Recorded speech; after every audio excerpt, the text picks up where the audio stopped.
नमस्कार, आप live cities देख रहे हैं। मैं हूं गरिमा भारती। बिहार के सियासी गलियारों में बयानबाजियों का दौर चलता रहता है। कभी सत्ता पक्ष विपक्ष पर हमलावर होता है तो कभी विपक्ष सत्ता पक्ष पर भारी पड़ता हुआ नजर आता है। विधानसभा के चुनाव समाप्त हो चुके हैं, सरकार का गठन हो गया है, लेकिन बयानबाजियों का जो दौर है वो इस तरह से चल रहा है कि मानिए चुनावी संग्राम अभी खत्म नहीं हुआ है। आरजेडी के ऑफिशियल ट्विटर हैंडल से एक ट्वीट किया गया है जो बड़े विवाद खड़े कर सकता है। हम आपको बताते हैं कि आखिरकार आरजेडी ने उस ट्वीट में क्या लिखा है और उसकी वजह क्या है। आप अपनी स्क्रीन पर राष्ट्रीय जनता दल का ट्वीट देख पा रहे होंगे, जहां पर लिखा गया है, ये जीजाजी की नहीं समर्पित कार्यकर्ताओं की पार्टी है। अरुणाचल प्रदेश में किसकी पार्टी को किसने विलय किया? आरजेडी का ये धमाकेदार ट्वीट आया है, जहां पर आरजेडी जीजाजी किसे कह रही है ये तो नहीं पता, लेकिन ये जो ट्वीट है ये हमला है जेडीयू पर है, यानी कि जनता दल यूनाइटेड पर। आपको वजह बताते हैं कि आखिरकार ये जो ट्वीट है वो क्यों किया गया है। दरअसल ललन सिंह के एक बयान के बाद आरजेडी ने ये ट्वीट किया है। ललन सिंह ने कहा कि आरजेडी के बारे में भूपेंद्र यादव ने ठीक ही कहा है, जिनके नेता का कोई ठीक नहीं है उस पार्टी का क्या होगा। जिसको कुछ ज्ञान नहीं है उस पार्टी में भी पहले से ही खलबली मची है। भूपेंद्र यादव ने तो कम ही बोला है। भूपेंद्र यादव ने जो बातें कही है उससे क्या भूपेंद्र जी ने क्या कहा है नहीं कहा है इसका तो स्पष्टीकरण भूपेंद्र जी करेंगे। और जहाँ तक आरजेडी का सवाल है, आरजेडी के बारे में तो ठीक ही कहा, जिसके नेता का कोई ठिकाना नहीं। अब आप बताइए, रामचंद्र बाबू बता रहे थे कि आपको 20 लाख चुनाव के दौरान उनका भाषण सुने थे।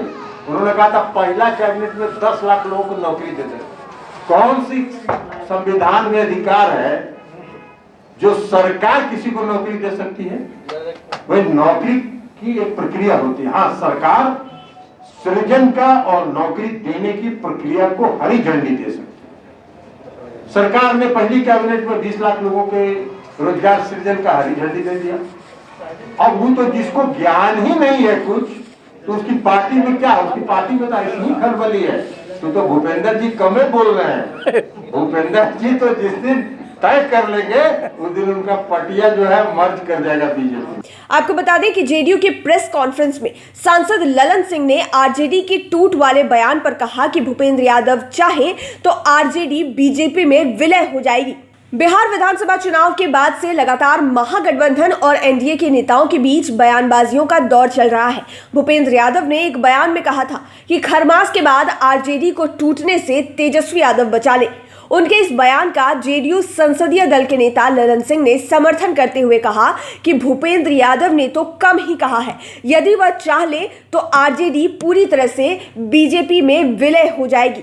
इसी को लेकर राष्ट्रीय जनता दल ने ये ट्वीट किया है जो आप अपनी स्क्रीन पर देख पा रहे होंगे। ललन सिंह का जब बयान आया कि भूपेंद्र यादव चाह ले तो आरजेडी का बीजेपी में विलय हो जाएगा, तब राष्ट्रीय जनता दल ने कहा है कि आखिरकार ये बताएं जेडीयू वाले कि अरुणाचल प्रदेश में किसकी पार्टी का किसने विलय किया। आपको अरुणाचल प्रदेश की भी बात पता है कि जेडीयू के 6 विधायकों को बीजेपी में विलय करा लिया गया, या फिर वो अपनी इच्छा से बीजेपी में जाकर मिल गए, लेकिन उसके बाद विवाद काफी खड़ा हुआ।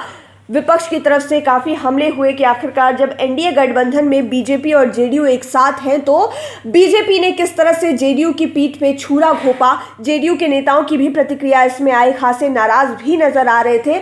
और अब राष्ट्रीय जनता दल ने ये ट्वीट किया है जहां पर ये लिखा है कि ये जीजाजी की नहीं समर्पित कार्यकर्ताओं की पार्टी है। अरुणाचल प्रदेश में किसकी पार्टी का किसने विलय किया? अब आप समझ सकते हैं कि ये जो ट्वीट है ये सीधे सीधे जेडीयू के लिए है और ललन सिंह के बयान के बाद इस ट्वीट को किया गया है।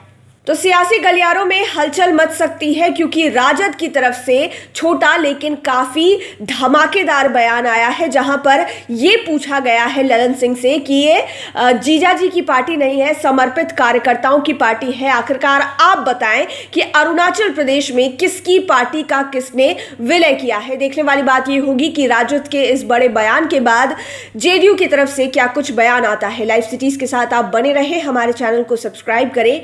लेटेस्ट अपडेट्स के लिए फेसबुक पेज को जरूर लाइक करें। धन्यवाद।